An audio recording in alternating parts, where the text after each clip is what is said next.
I'm Najma Khota. Very welcome back to our program at Morning Talk every Tuesdays during the month of Ramadan. And this is our special Ramadan series. And today we are very pleased to welcome Fayruz Mohamed, who is the national chairperson of the National Zakah Fund for the South African National Zakah Fund. Alhamdulillah. Welcome, Fayruz Mohamed. Assalamu alaikum wa rahmatullahi wa barakatuh, Sister Najma. Jazakumullah khairan for having me on your show today. It's a pleasure. I just want to say again that Fayruz Mohamed is the national chairperson of SANZAF. All right. So, on which assets does one pay? I beg your pardon. Let me ask that question again. On which assets does one not pay zakah on? Bismillahirrahmanirrahim. Alhamdulillah Rabbil Alameen. Wa salatu wa salamu ala ashrafil mursaleen. Sayyidina wa biyana wa maulana Muhammadin ajma'een.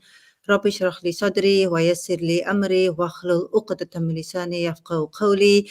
That's a very important question, Sister Najma. And when we, subhanAllah, Allah is most merciful, and there are certain assets on which there is no zakah due or levied on.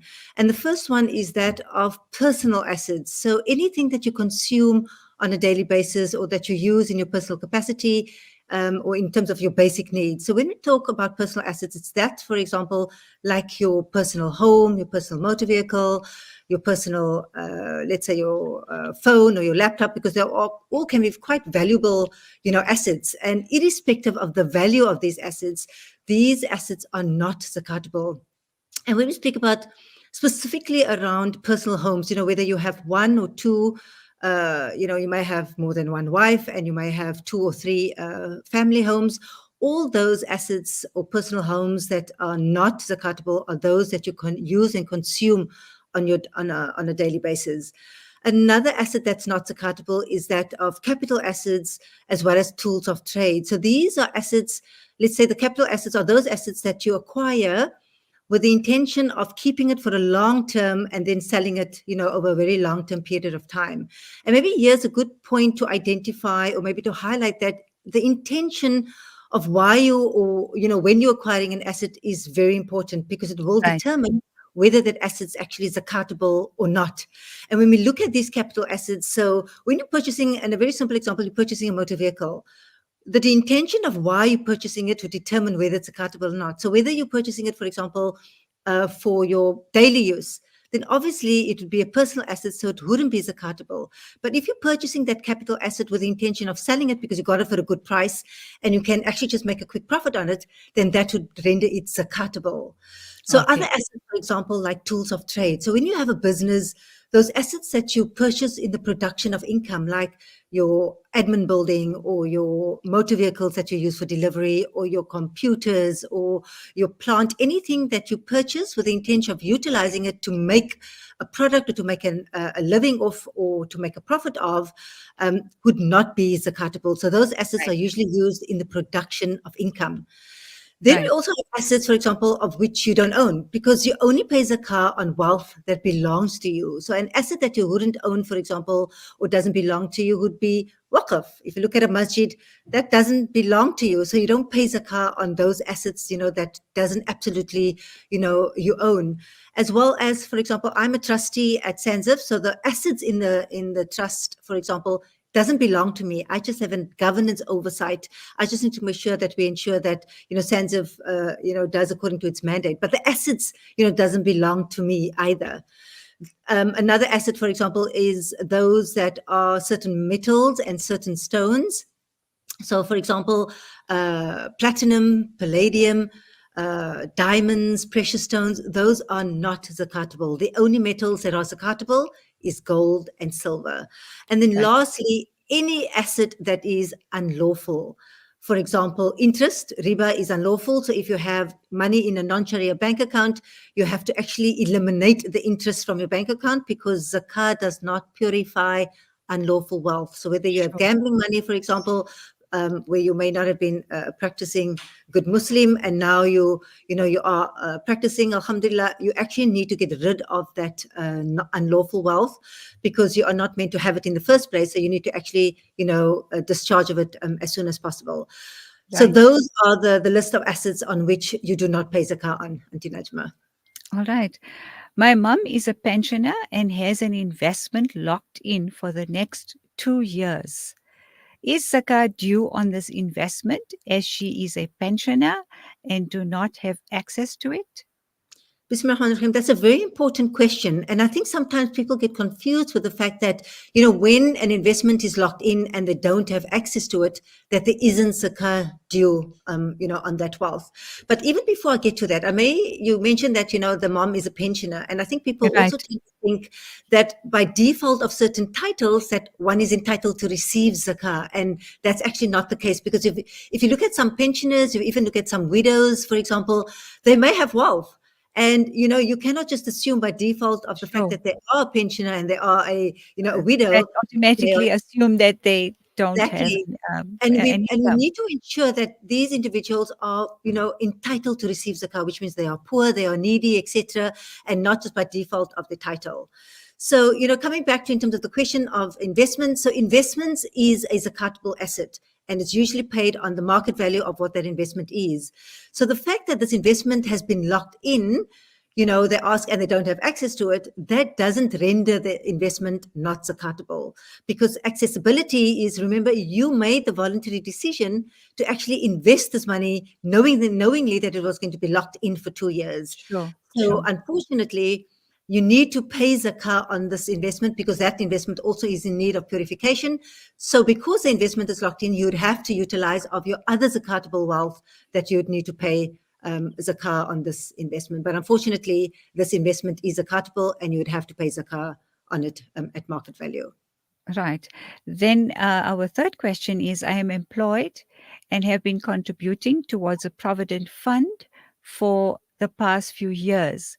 And I am not sure whether the value of this fund is zakatable. Can you please clarify? Bismillahirrahmanirrahim. That's also a very important question, because we find we have lots of questions around provident, pension, and in fact, even sometimes retirement annuities. So when it comes to pension and provident funds, so these are just all means of saving towards retirement. And pension and provident funds are similar in that they are defined benefit plans, and as a result is due to a contractual obligation between yourself and an employer. So this is where an employee has to contribute, and a deduction is taken from their salary where they will be contributing towards a pension or provident fund. And so too, the employer says, well, because you're employed at this company, we will also contribute towards, this pension or provident fund as a benefit, as an employee.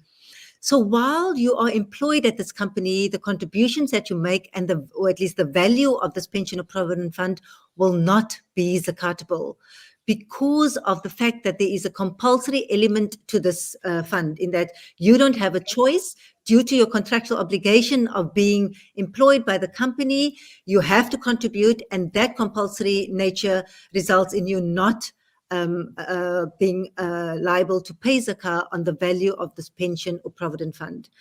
However, Mm. if you speak to, and maybe now is a good time to speak about in terms of retirement annuities. So when it comes to retirement annuities, so retirement annuities is a defined contribution plan. It's a bit different in that there is no employer and employee relationship. So for Right, example, I'm unemployed, and for me to be able to save towards retirement, I've got to contribute towards a retirement annuity fund. And right, because I'm making this voluntary decision, so it's completely discretionary on my side in terms of I will be now contributing towards this RA.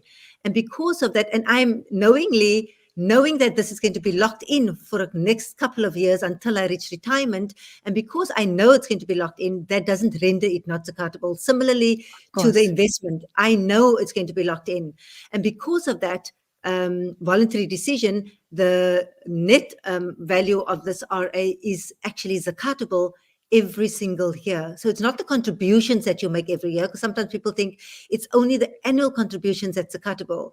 It's the value of that RA, less of any taxes, that will be zakatable every single year. So compared to the pension and provident fund, which is not zakatable while you're employed at the company. However, according to the RA, that will be zakatable net of taxes every single year. All right, when we come back, we continue with our questions on zakah with our very special guest, Fayruz Mohamed, who is the national chairperson of SANZAF.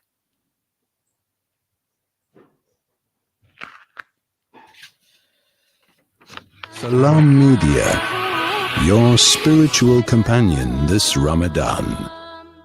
Shimmer, sparkle, captivate. Nothing less than a masterpiece.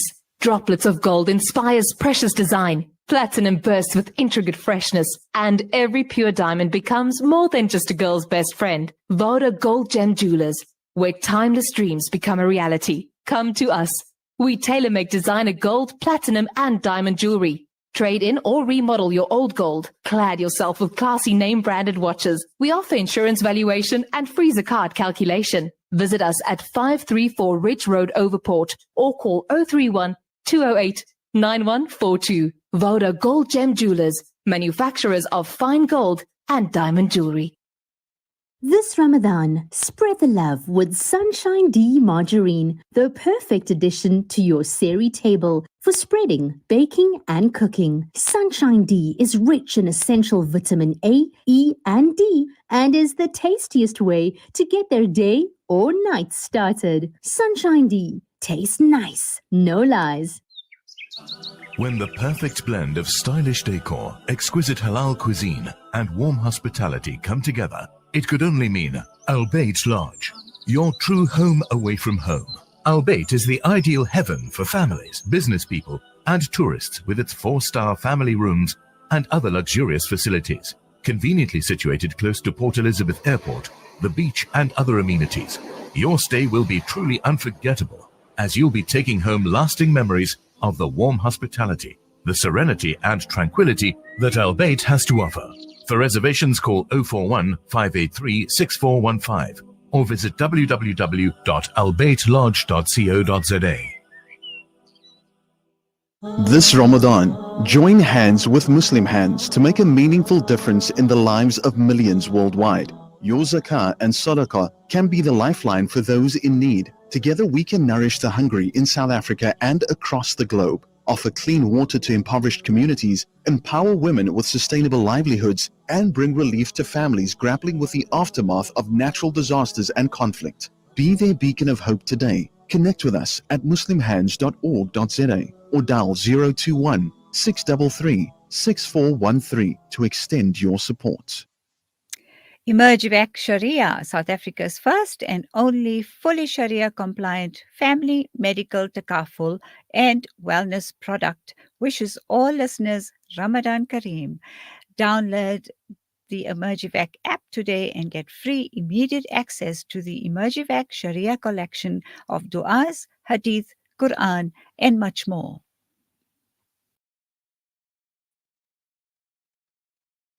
Abu Huraira narrated that he heard the Prophet Muhammad, may the peace and blessings of Allah be upon him, say, "In black seed there is a healing for every disease except death."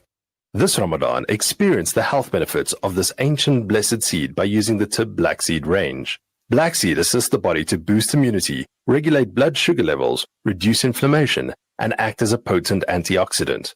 Experience a holistic approach to health by introducing the Tib Black Seed range into your Ramadan routine. Available in capsules, pure cold-pressed oil, and a vapor rub. Trust Tib Health Sciences for quality black seed products. For more information, visit blackseed.co.za. Available at leading pharmacies. Why should private hospital care be restricted to the privileged few? Join South Africa's first and only fully Sharia-compliant emergency medical takaful and wellness plan and receive up to 250,000 Rand individual or 575,000 Rand family emergency medical cover at a private hospital. With Emergivac Sharia, you enjoy immediate cover with no waiting periods, no exclusions for pre-existing conditions, and no restrictions on network hospitals. Skip the public hospital queues. Simply download the Emergivac app and register online or SMS Sharia to 40777. Emergivac Sharia, for when serious emergencies require seriously fast response. Salam Media, your spiritual companion this Ramadan. Mid-Morning Talk with Najma Khota brings you a special edition on Zakah in focus, and our special guest is the chairperson of the National Zakah Fund, SANZAF, that is, of course, Sister Fayruz Mohamed. So the next question, Sister Fayruz, is I have a property that I rent out Do I pay zakah on the value of the property and the rental that I receive every month? Bismillahirrahmanirrahim. That's a very important question, Sister Najma, because we find that, many individuals in trying to, invest, they tend to invest in property. And when we refer to, property, and I mentioned earlier on in terms of the intention of, when you're purchasing something. So this is obviously a purchase of a capital asset. So this is where you purchase something for the appreciation in value, as well as, with the intention of rental income. So here, for example, this is a zakatable asset. However, when we look at capital assets, the value of that property, so irrespective of, whether it could be R1 million, whether it's 10 million rand, the value of that investment property is not zakatable. What may be zakatable are actually the net rental income. However, I say may because remember there are 4 conditions that need to be present before zakah is due on one's wealth. And very quickly, if I mention them, the first one is that of ownership, which means you only pay zakah on wealth that belongs to you. The second condition is growth, which means the asset must grow or lend itself to grow. The third condition is you must have that nisab, which is that minimum surplus net zakatable wealth that you need to have in your possession for at least, and the fourth condition is that you need to have that nisab for at least 1 Islamic calendar year. So when we look at the net rental income, so when you meet all the conditions of zakah, the net rental income will be zakatable when it's still in your possession, which is when it's still in your bank account, when it's still in your hands on the day you're doing your zakah calculation date. So if, for example, many people may have purchased a property and they receive rental income, but they live off that net rental income. So and the way zakah is not levied on earnings or income. So zakah is not due on salary, it's not due on rental income, it's not due on annuities, because if you live off those income, zakah is due on surplus net wealth that you have in your possession. So whatever you only have left in your hands. So if you have earned net rental income of 200,000 and you've lived off it and you only have 30,000 rand left, only 30,000 will be zakatable because that is all that you have in your possession on the day of your calculation. So just make sure that it's not on earnings, it's due on surplus net wealth that you have on the day you're doing your zakah calculation. And importantly, not on the value of the property.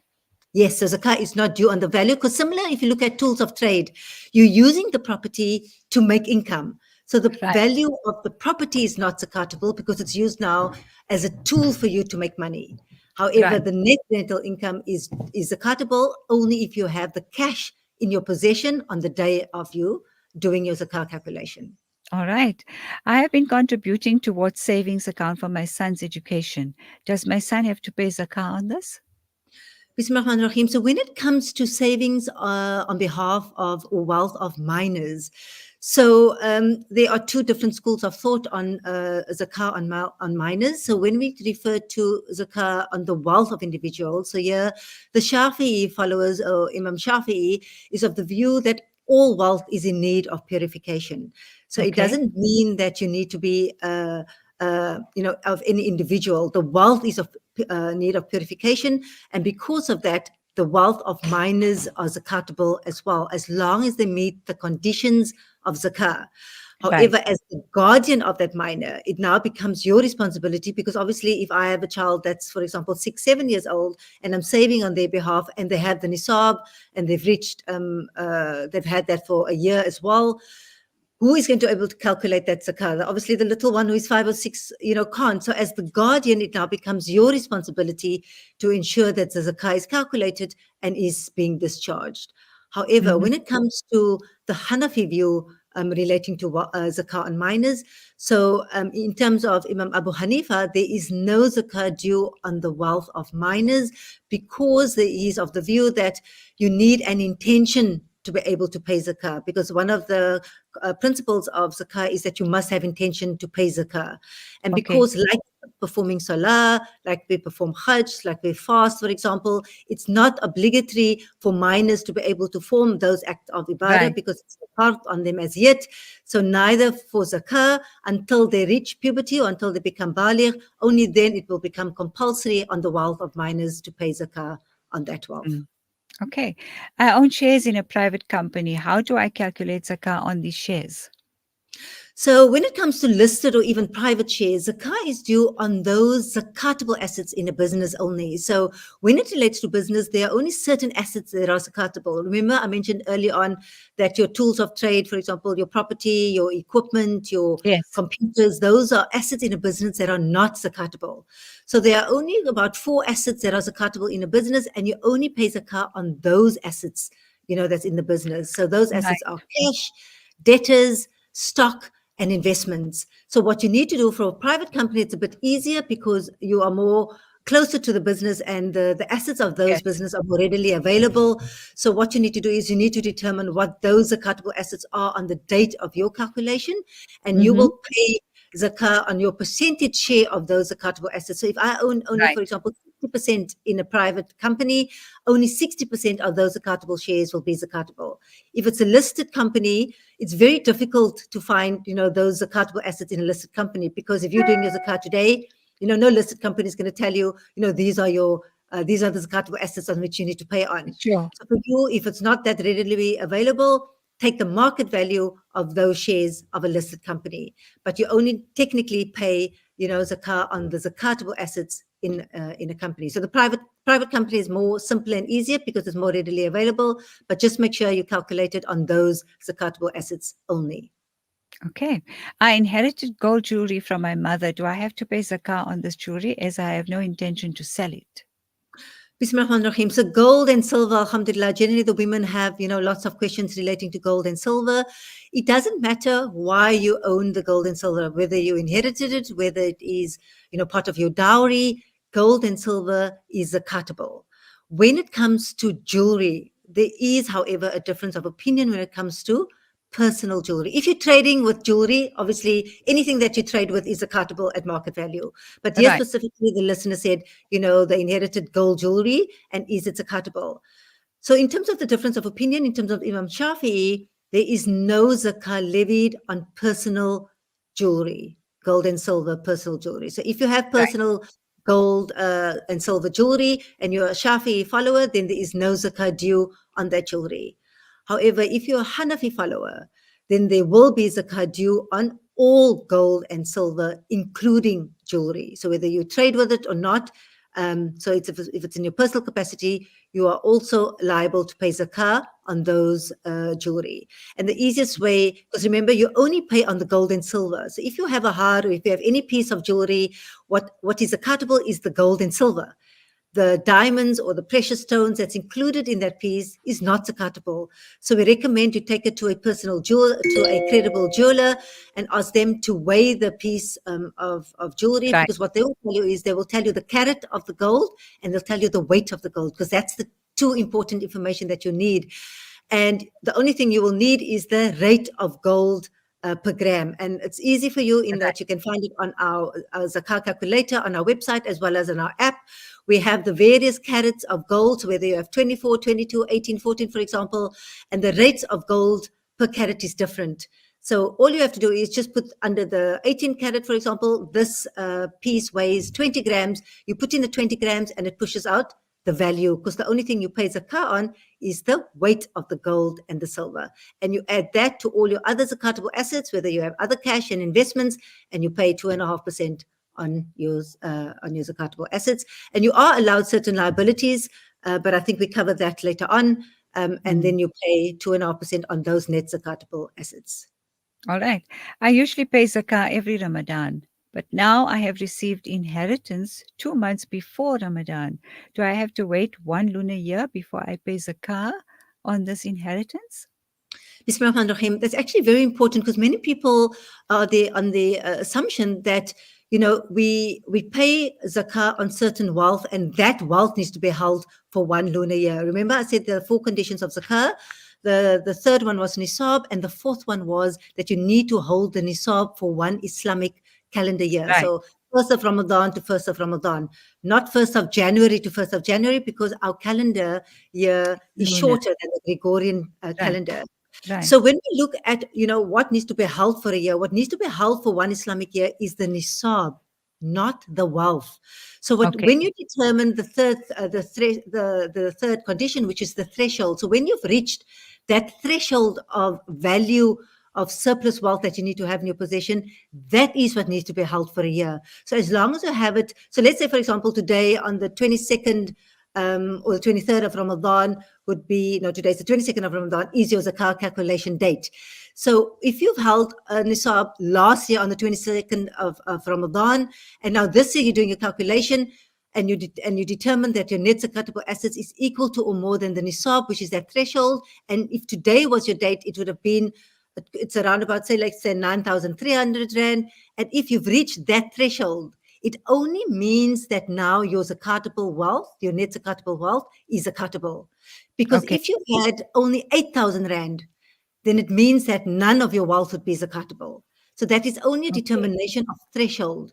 So what is zakah, what is zakatable now? So even though the inheritance only came in, let's say 2 months before. 2 months before your calculation date. So let's say it came in 2 months before today, you will pay zakah on the value of all your net zakatable assets, even though the inheritance came in 2 months before. Because it's not the inheritance that needs to be held for a lunar year, it's the nisab that needs to be held for 1 lunar year. So in this example, if the person paid zakah every single year, whatever they have in their possession on the date they're doing the zakah calculation will be zakatable. Right. I have foreign currency, which I purchased 5 years ago. Is this zakatable, and at what value? Bismillahirrahmanirrahim. So there are no geographical boundaries when it relates to zakah. So irrespective whether you hold foreign currency in South Africa, whether you're foreign currency, anywhere else, or any assets overseas, for example, there are no geographical boundaries on zakah. All zakah or wealth, at least, that you own that belongs to you is zakatable. So, for example, alhamdulillah, many people may have come on from Umrah and they have, these dollars or these riyals that they, want to keep for the next trip, inshallah. All that wealth is zakatable. So what you need to do is you don't calculate zakah on the value that you've purchased it. What you need to do is you need to translate it on the day you're doing your calculation. So if you're doing a calculation today and you say, for example, you have dollars, whatever the rate of the US dollar is today, you translate it, it will give you a Rand value, and that value you add to all your other zakatable assets, and you pay zakah on the total value of your zakatable assets. Right. So even if this was purchased 5 years ago, it was probably much cheaper, but it's of course on today's value. So it's translated on today's value if you're doing your calculation today. So whatever date your anniversary of your calculation is, you translate it on that day, and the value of that will be added to the rest of your zakatable assets. Right. I got retrenched from my employment and moved my entire provident fund into a provident preservation fund. Is zakah due on this? Bismillahirrahmanirrahim. So earlier on, we spoke about the fact that when you're contributing to a provident fund, while you're employed at this company, there's no zakah due on your provident, the value of your provident fund. Right. However, now you got retrenched. So now what you did was you moved your provident fund to a preservation provident fund. So when you move the value of your fund to a preservation fund, there's a certain element of within that preservation, within that provident fund that would be accessible to you. If you decide to move, and I think the listener said they moved all the monies into a preservation fund, correct, which means that element of which you had access to, and it's usually 1/3. If you decided to move that to the preservation fund as well, remember, you now made a voluntary decision to lock that money in as well, because you would have had access to it, which means you have one opportunity to withdraw that 1/3, and you decided not to. And because of that decision of voluntarily deciding to still invest that money, because you may not have needed it now at the time, you decided to invest it with the rest of your provident fund, which would be the 2/3. And because of that decision, the 1/3 will be zakatable every single year, net of taxes as well. Because what most people do is they then access the 1/3 and they take the 1/3, and the 2/3 that would be left in wouldn't be zakatable, because that is compulsory based on, on the Provident Fund Act, in terms of the way the law works with provident funds. You're not allowed to access the 2/3, and that would only be accessible once you reach retirement. But the 1/3 that is accessible would determine whether it's zakatable or not. If you actually not whether determined, it would be zakatable because you would have access to it. And because you decide to lock it in, it will still remain zakatable and you're still liable to pay zakah on it every single year, net of taxes. All right. And finally, can I give my zakah in kind? Bismillahirrahmanirrahim. This is quite important, and generally business owners ask us this question because, they usually have stock that they have, in their possession that they may want to give, as zakah in kind. So the answer is yes, you are allowed to give zakah in kind. However, there are just conditions that you need to make sure that you meet. The first condition is that the zakah liability that you owe is equivalent to the zakah in kind that you need to pay. Because many times you may just think, okay, I have this amount of zakah in kind, I'm just going to, give that. You need to actually do the calculation to make sure that the equivalent of your zakah liability is equivalent to the zakah in kind that you're distributing. Secondly, Right. you need to make sure that you meet the need of the beneficiary. So if I'm let's say a retail store, so I sell groceries, for example. So I need to make sure that whomever I'm giving the zakah to is in need of groceries. So Sure. if, for example, you're a tire business owner, and the person is in need of food and you're giving the person tires, it doesn't need the meat. So you need to make sure that you need the meat, meet the need of the beneficiary. Right. And wherever you, for example, you need to make sure what their need is for you to be able to distribute, that particular zakah too. And then lastly, when we give, for example, of the groceries or whatever goods you want to give, it's got to be of a good quality. I cannot now decide to say, okay, all the stock is now expired and I want to, get rid of it, and now I want to distribute it as my zakah. You cannot do that, because what is not good for you to consume is not good for somebody else to consume as well. So just make sure that the quality of the goods in kind that you're giving is something that somebody can use and it can consume, in today's circumstance. So those are the conditions, but you can absolutely give your zakah in kind if you meet those conditions. Jazakallah khair. That was very informative, and I'm sure there are lots and lots of other questions that our listeners might have, but we really appreciate the time that SANZAF have taken to put zakah in focus on Mid Morning Talk Live on Salam Media. We thank you so much, Sister Fayruz Mohamed, who is the National Chairperson of SANZAF. Have a wonderful rest of Ramadan, inshallah, and of course, very, very happy Eid to you and your family. Jazakumullah khairan, Sister Najma, and may the rest of the Ramadan be blessed. May Allah subhanahu wa ta'ala accept all our du'as, all our ibadat and sacrifices.